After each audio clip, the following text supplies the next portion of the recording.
Im heutigen Interview habe ich mit niemand Geringerem als mit Andreas M. Antonopoulos gesprochen, meiner Meinung nach einer der bedeutendsten Personen in der gesamten Kryptowelt. Wir haben darüber gesprochen, wie man seine Bitcoins am besten sicher verwahrt und welche Risiken es gibt, was er von dem Argument hält, dass Bitcoin so viel Strom verbraucht und somit ökologisch bedenklich ist und welche alternativen Kryptowährungen zu Bitcoin er noch interessant findet. Auch in diesem Video findest du wieder deutsche und englische Untertitel, denn das Interview haben wir auf Englisch geführt. Viel Spaß bei diesem Video.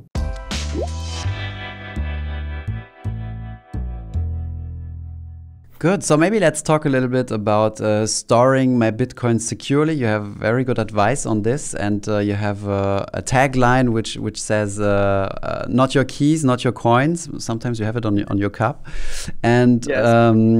We tried with some other people in the Bitcoin space in Germany in one evening in a clubhouse talk. We tried to translate it and make it as catchy as we could, or similar catchy in German. We didn't make it, so we have to stick to not your keys, not your coins in English.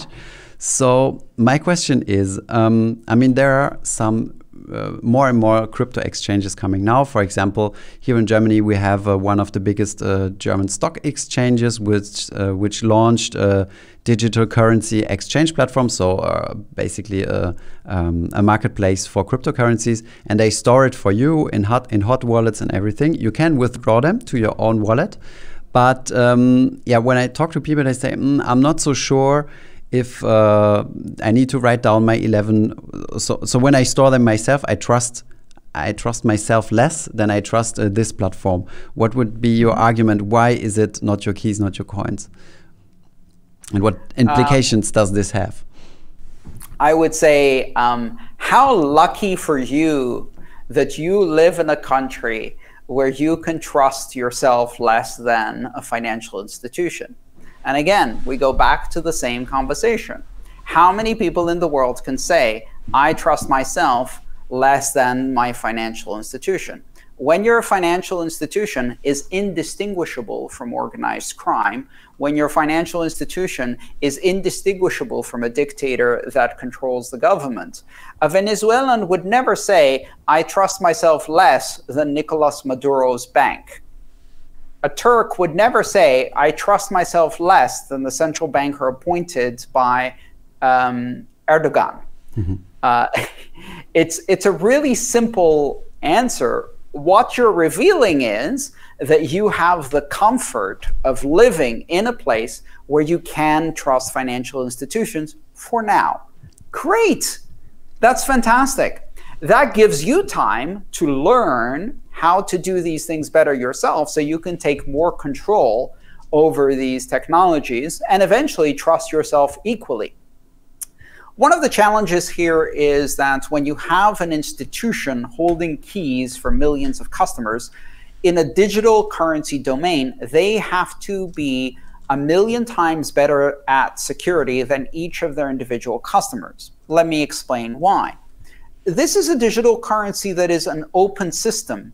If someone connects to your German bank account and they make a transfer over IBAN to another account, the German bank account can go, oh no, this wasn't authorized, please return it. And of course, the other bank will return it. And they won't let someone just take it out in cash. And it's an integrated and closed system. Mm-hmm.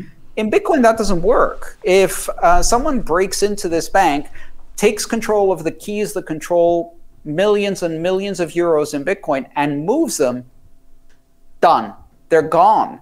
So your bank can't do anything to get those back, which means that their security has to be very, very good. If they have the keys that correspond to the money of 1,000,000 people, in order to rob each of those 1,000,000 people, if each one of them had their own wallet, you'd have to go from one to the next and hack into 1,000,000 wallets remotely or break into 1,000,000 homes. Just like if I want to steal the euro that's in the back pocket of your jeans, I have to come over there. But if you go and put it in a box in the middle of town, together with the cash of 1,000,000 other Germans, now all I have to do is break that box and I've got all of your money. So this is the difference between centralization and decentralization. In the digital domain, it's actually difficult to create security systems that are that robust. We've seen again and again that many institutions have failed in their responsibility to safeguard digital currency. So one risk is that your German bank will get robbed. Okay, so they're going to compensate you because they'll have a duty of responsibility. Fine. Now let's look at the other risks. The other risk is that they will decide to seize or freeze your money. Why?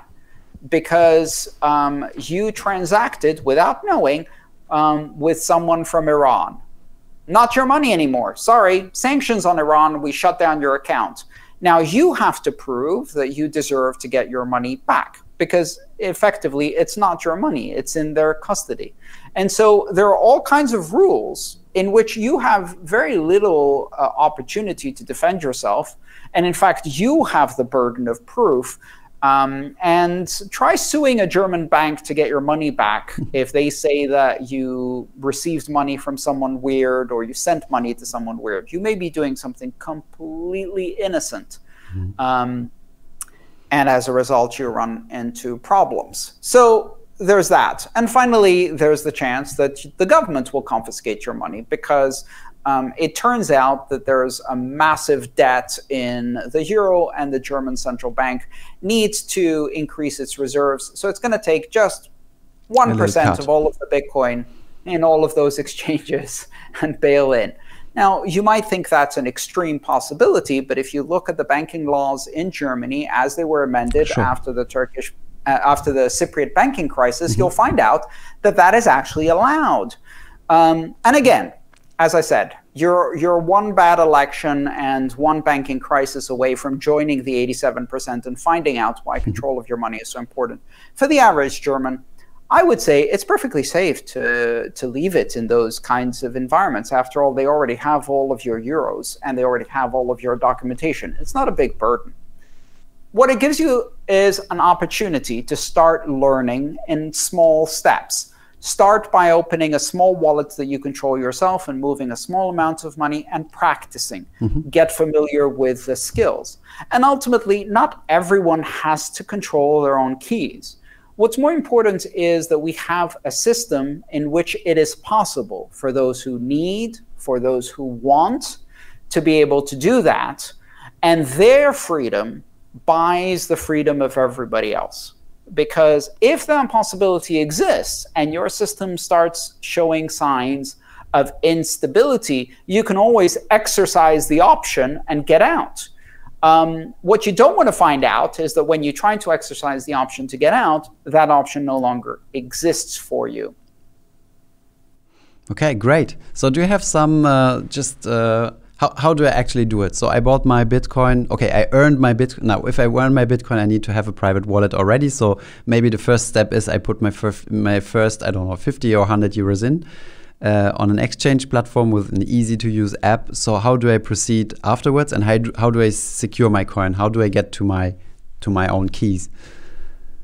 Well, many people use a product called a hardware wallet.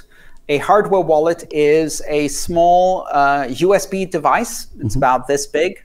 And it is a device that generates, stores keys and signs transactions in a very secure, limited environment. Because everything stays on this device and is verified on the screen of this device, you can connect this device to a computer that you're not entirely sure is secure. Because, most of our computers, we can't be 100% sure that there isn't a virus or some other problem with them. So that's how you would do it. These devices cost anywhere from 35 euro to 100, 120 euro. Several different companies make them. They all use the same technical standards, which allow you to use different devices from different companies without any connection or without being locked in to a specific manufacturer. So you can create a backup of all of your important information. Now, we have a standard in our industry which is called a mnemonic phrase. And what this allows you to do is you generate a set of keys on this device, on any of these devices, and it will present you with 12 English words, or even 24. if you like, 12 German words, and you back those up. You can write them down on 2 pieces of paper and put those in a safe or safe deposit box. If you really want to go a step further, you might get a steel plate and etch them on steel just so that they're fireproof and waterproof. And then you just store that securely. If the device gets lost or stolen or corrupted or broken, you just get another one or use a piece of software and you take those 12 words and recover everything back to where you were. So ultimately, all of the money you own in the Bitcoin system, and even in a variety of other blockchains that use the same mechanism, it can be thought of as residing or being controlled by 12 words. And this creates a very interesting possibility. For a German, this is a those 12 words. No, the risk with all this is that when you write down those 12 words and someone finds them, then he could restore your device, right? So would you advise to separate those 12 words into 2 times 6 or something? No, I wouldn't, because the problem is then that if you lose one of those 2 copies, you've lost everything. So recovering is going to be impossible. There is, if you have the ability to put it in a safe or put it in a safe deposit box or both, you know, you can go rent a box from your local bank.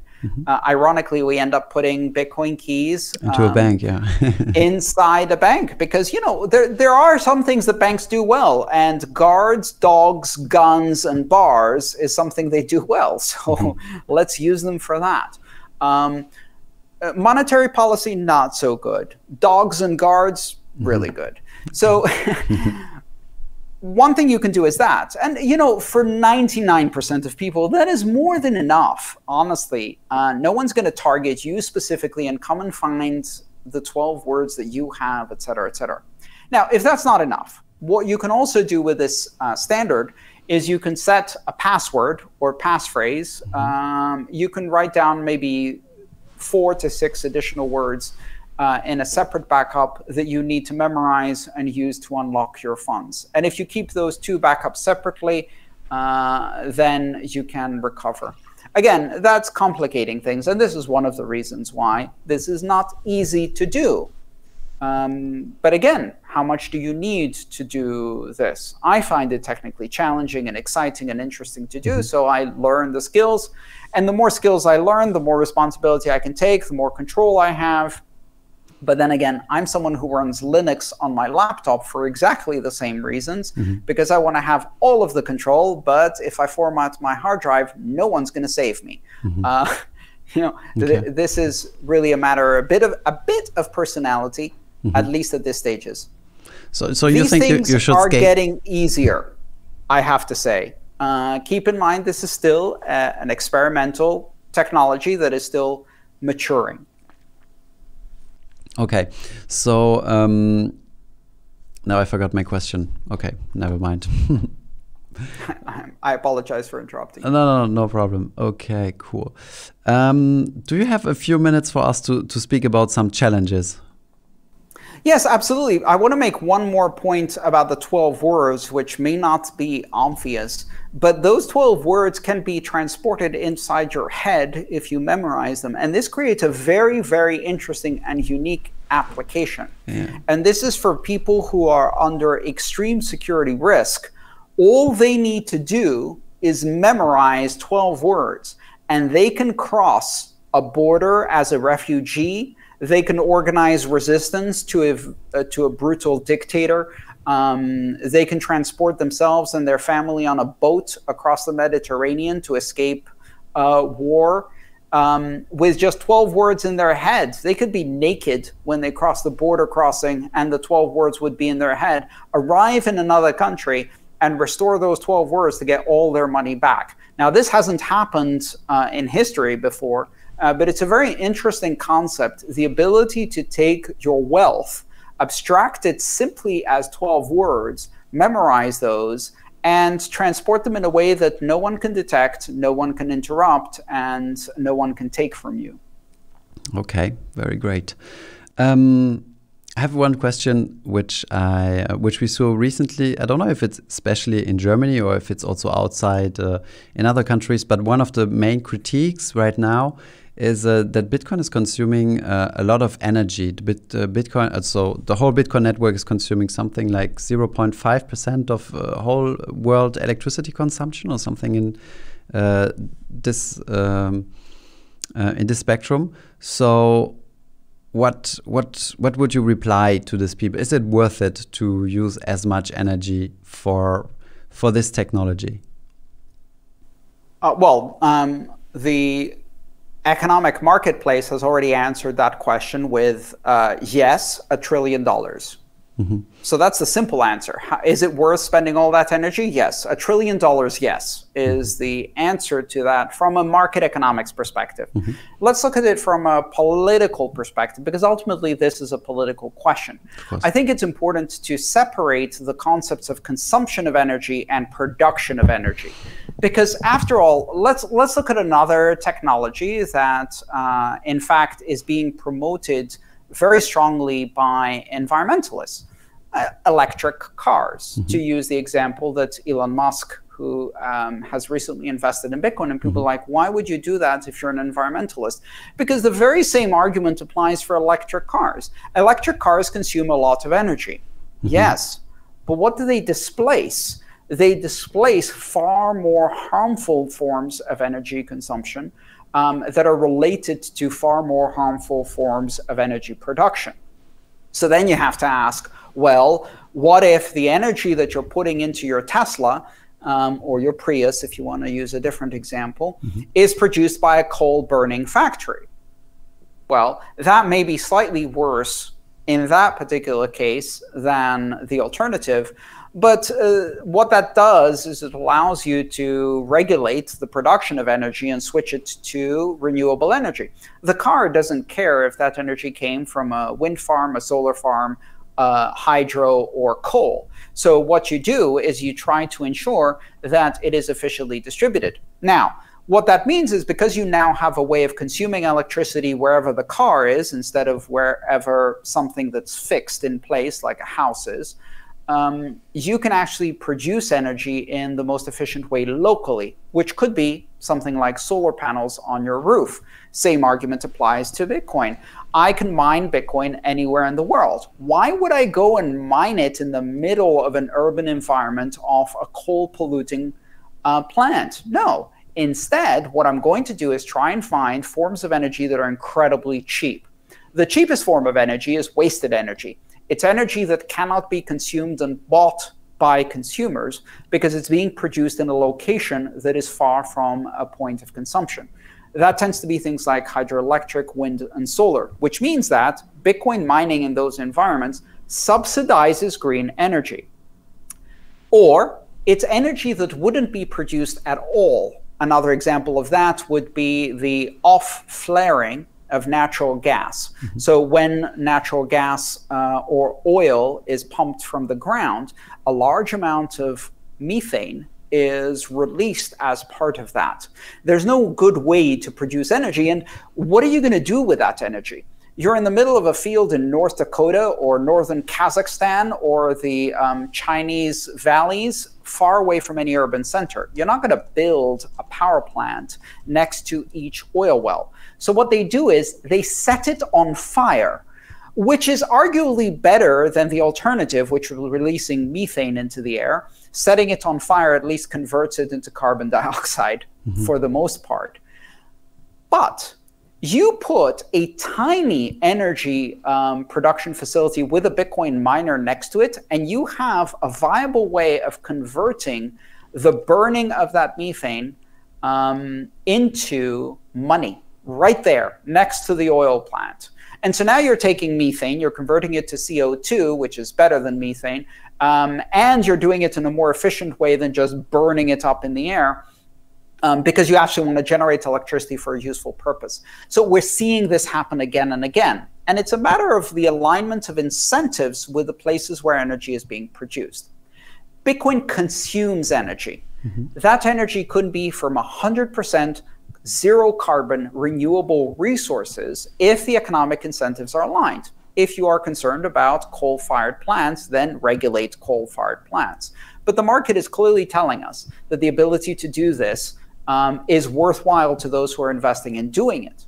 Now, let me ask you another question. What backs the proof of work algorithm of the US dollar?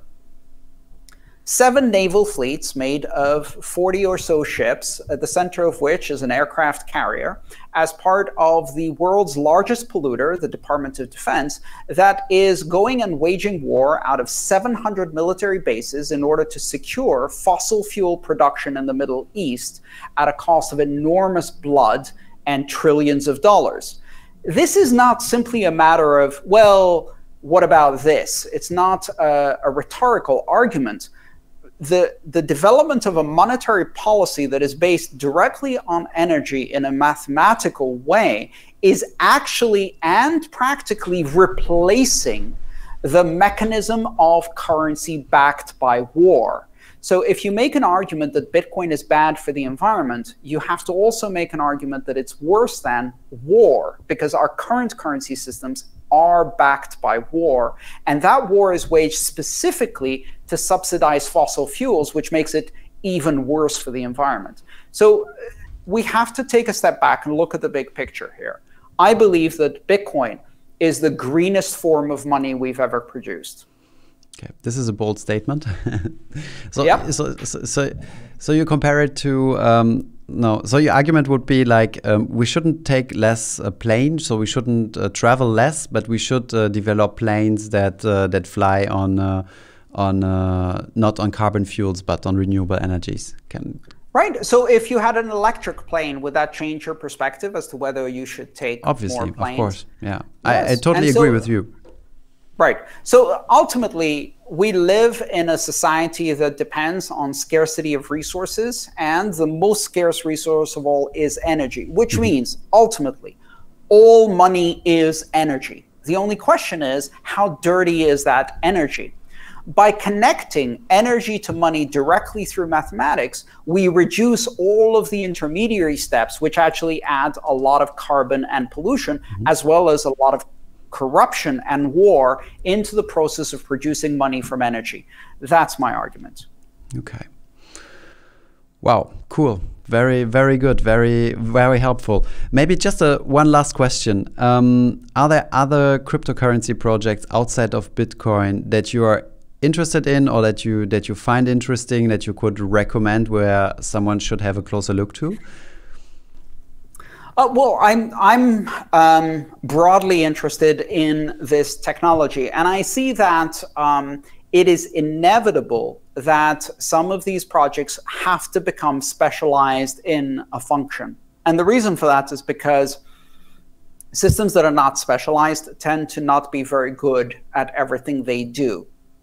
So Bitcoin is specialized. It is a form of very strict monetary policy and conservative money management that emphasizes decentralized use, so it can be resistant to attack, so that it can be open to everyone, and so that no one can control it. That is a very specific function. I think Bitcoin does that function better than anything else and is succeeding gloriously at it. However, in doing that function, it has to be very conservatively managed.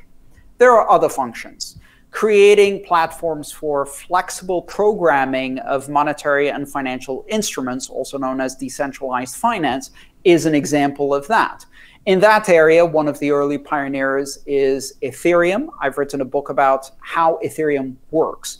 I'm not endorsing it as an investment any more than I endorse Bitcoin as an investment, but as a technology, Ethereum's focus is very much on solving that particular need, and in that, it's not competing against Bitcoin. There are others. I believe that privacy is another critical application. There are a number of cryptocurrencies and blockchains whose primary focus is the ability to maintain strict financial privacy, anonymity, strong anonymity that cannot be violated by anyone. But isn't that a feature that could be implemented into Bitcoin? So sometimes in business context, you ask, is this a feature or is it a business? So this might be, so anonymity could be a feature that you just add to Bitcoin. Yes, it could be. However, There are a couple of important trade-offs. One is that because Bitcoin is serving this very conservative development environment where it has to maintain resistance and decentralization and maintain sound money, introducing features is slow and it requires a very long political game. If you don't get 99% agreement, you can't make a change. So it may be that we are not able to do that. But there's another reason. One of the key characteristics of Bitcoin is that we can inspect its monetary policy and we can know exactly how much Bitcoin is being issued and know that it is provably scarce. There will never be 21 million Bitcoin. We will stop just short at 20,999,999.999997. That's the maximum amount that will ever be issued. How do we know? Well, we can inspect the blockchain and see how many issued and transact all the time. In a pure anonymous system, there is a small but not zero risk that a bug in the system could cause the issuance of new currency units in a transaction, meaning that the transaction spends more than it consumes. Why? Because in order to have strong anonymity, you have to hide the amounts. You have to encrypt the value that is transmitted. And we've already seen so-called inflation bugs, where under some circumstances, that could lead to more money being created than actually should exist in the system. So the question is this a feature that Bitcoin can add without sacrificing something? And this question comes up a lot, which is anything a feature that Bitcoin can add without sacrificing something of its core purpose? This is the reason why I think that Bitcoin can't do everything and shouldn't try to do everything, because the sacrifices are not worth it. We'll see. Some features will be adopted by Bitcoin. Some will require too great a sacrifice, and they're better done in their own system. As long as the barriers to conversion and the cost to conversion from one system to the other are relatively low, preferably very low, then it doesn't really matter. Because then if your wallet decides from Bitcoin to an anonymous cryptocurrency and back. Right? Bingo. And in fact, I consider that something that will eventually disappear as a function of your wallet, and you won't even know it's happening. You will go to a vendor, you will try to negotiate a transaction. The vendor will tell you what they accept. You'll see what you can convert to, and you might convert some of your treasury Bitcoin into a privacy coin to make a single transaction and then convert the change back, and you won't even know that you spent something other than Bitcoin.